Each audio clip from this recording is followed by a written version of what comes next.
Pinalaga ni Pangulong Bongbong Marcos ang bantang may kinontrata ng hitman si Vice President Sara Duterte para patayin ang Pangulo, ang First Lady at ang House Speaker.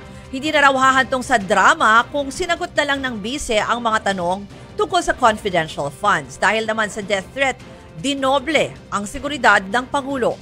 Narito ang report ni Ria Fernandez. May kinausap na ako na tao.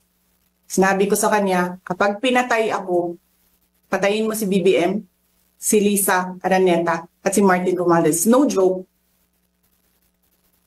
No joke.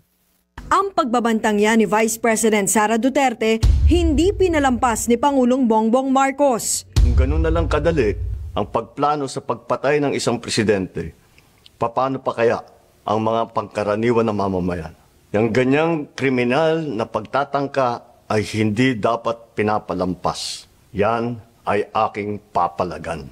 Ayon sa Pangulo, tungkulin niyang pangalagaan ng konstitusyon at ang mga batas ng bansa. Kaya hindi raw tamang pigilan ng mga halal ng bayan ang paghahanap ng katotohanan. Hindi na sanang hahantong sa ganitong drama kung sasagutin lamang ang mga lehitimong katanungan sa Senado at sa House of Representatives. Ang katotohanan ay hindi dapat itokhang. Imbis na diretsahang sagot, nililihis pa sa kwentong chicheria.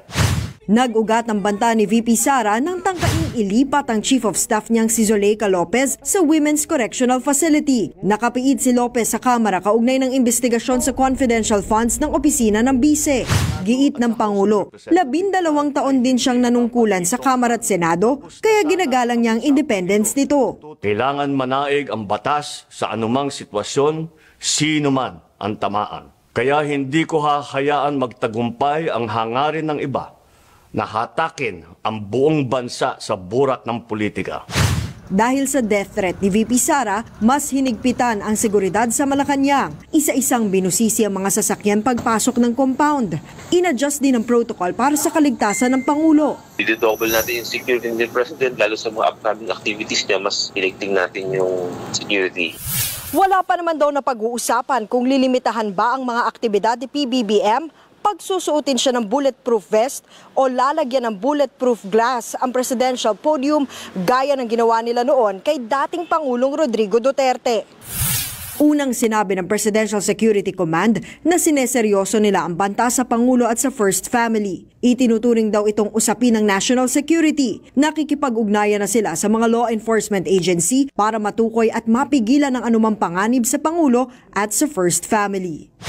Ayon naman kay VP Sara, sasagot siya sa pagpalag ni PBBM kapag nabasa na ang buong statement ng Pangulo. Papalagan ko din yung ginagawa nila sa akin. Diba? Pumalag nga yung buong bayan nung pinatay ng pamilya nila si Benigno Aquino Jr.